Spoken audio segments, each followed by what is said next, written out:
पत्नी को लेकर बाजार गया था। रास्ते में कुछ काम से वह गाड़ी से उतरी और मैं अंदर ही बैठा रहा। उसी वक्त मेरे मोबाइल पर एक मैसेज आया। मैसेज खोलकर देखा तो 50,000 रुपये किसी ने भेजे थे। मैं अचंभित था। कौन इतना दरिया दिल है भाई जो इस कड़की में मुझे पैसे भेज रहा है। अचानक मुझे महसूस हुआ कहीं ये जामताड़ा वाला फ्रॉड तो नहीं। मैंने बिना समय गवाए वो पैसे दूसरे अकाउंट में ट्रांसफर कर दिए। इतने में पत्नी भी आ गई तो मैंने सारा किस्सा उसे बताया। सुनते ही वह तुरंत बोली, बैंक जाकर मैनेजर को बताना और जिसका भी पैसा है बैंक के द्वारा वापस कर देना। पता नहीं किस गरीब का पैसा गलती से हमारे अकाउंट में आ गया। अभी वह कितना विचलित हो रहा होगा। मैंने भी हाँ किया और घर के लिए निकल पड़ा। घर आकर बच्चों को बताया और साथ ही कहा कि देखना किसके अकाउंट से पैसे आए हैं। बेटे ने तुरंत ऑनलाइन देखा तो पता चला कोई हिना प्रजापति के अकाउंट से पैसे आए थे जो अहमदाबाद में रहती हैं। मेरा वहां कोई जानकार नहीं था। अगले दिन बैंक जाकर बताने में ही भलाई समझा और बाकी कार्यों में लग गया। अगले दिन बैंक जाने की तैयारी कर ही रहा था, तभी एक फोन आया। ट्रू कॉलर में प्रकाश प्रजापति का नाम आ रहा था। मैंने फोन जैसे ही रिसीव किया, उधर से आवाज आई, मेरा 50,000 रुपया आपके अकाउंट में गलती से चला गया है। मैं अपनी बहन को गूगल से पैसे भेज रहा था, आप उसे फौरन वापस कर दीजिए। मैंने देखा है आपने मेरे पैसे को अपने किसी और अकाउंट में ट्रांसफर कर दिया है। यह सुनकर मैंने तुरंत कहा, अरे भाई साहब, मैं आपका पैसा वापस करने बैंक ही जा रहा हूँ। आप अपना अकाउंट नंबर भेज दीजिएगा तो मैं NEFT कर दूंगा। उसने मेरा व्हाट्सएप नंबर ले मुझे अपना अकाउंट नंबर भेजा। बैंक जाने पर मैंने सारा वाकया वहाँ के मैनेजर साहब को बताया।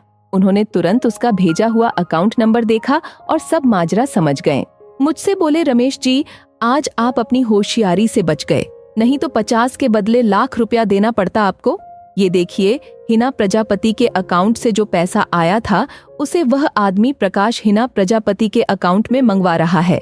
अभी आप उसके भेजे अकाउंट में 50,000 NIFT कर भी देते तो वह बैंक के माध्यम से हिना प्रजापति के अकाउंट में भी 50,000 मंगवा लेता और हमें आपके अकाउंट से डेबिट करके मजबूरी में फिर से पैसा भेजना पड़ता।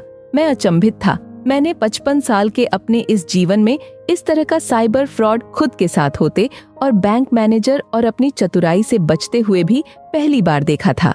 मैंने तुरंत उस व्यक्ति को फोन लगाया।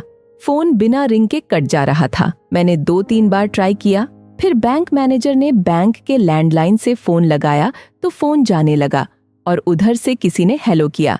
मैं अब भी सकते में था। मैं समझ गया था उसने मेरा नंबर ब्लॉक कर दिया है। बैंक मैनेजर उससे कह रहे थे, मैं बैंक मैनेजर बोल रहा हूँ, आप अपने पैसों के क्लेम के लिए अपने बैंक के सिस्टम में क्लेम कीजिए, हम लोग आपके पैसे भेज देंगे। यहाँ से कोई भी आपको दूसरे अकाउंट में गूगल या पेटीएम नहीं करेगा। उसने फौरन पुलिस की धमकी दी तो मैनेजर साहब ने कहा, मैं भी साइबर फ्रॉड का केस आपके इस नंबर पर कर दूंगा अगर दोबारा हमारे ग्राहक को आपने फोन करके तंग किया। इस घटना के बाद मैं घर आ गया। शाम में फिर उसने नए नंबर से फोन कर पैसे मांगे। मैंने वही दोहराया जो मैनेजर साहब ने सिखाया था। पिछले 15 दिन से वह अब भी मुझे उन पैसों के लिए दबाव डाल रहा है कि मैं उसके भेजे अकाउंट में पैसे डाल दूं। आज अचानक मैंने मोबाइल में एक मैसेज देखा जो मेरे बैंक से आया था। मेरे अकाउंट से 50,000 हिना प्रजापति के अकाउंट में खुद ब खुद ट्रांसफर हो गए थे। मैंने बैंक फोन किया तो पता चला उसने बैंक में क्लेम उसी दिन कर दिया था जिस दिन मुझे पैसे भेजा था। बैंक के सिस्टम से पैसे वापस जाने में 15 से 20 दिन लगते हैं। इस बीच में वे साइबर क्राइम वाले फोन पर प्रेशर दे देकर पीड़ित व्यक्ति से और 50,000 भी ले लेते हैं। पता नहीं कितने हजारों लोगों के साथ ये ठगी उसने कर ली होगी। नोट: मैंने यह रचना आप सभी को इस तरह के फ्रॉड से आगाह करने के लिए लिखी है। मुझे पूर्ण विश्वास है मेरी अन्य रचनाओं के द्वारा ये रचना भी पसंद आएगी आप लोगों को।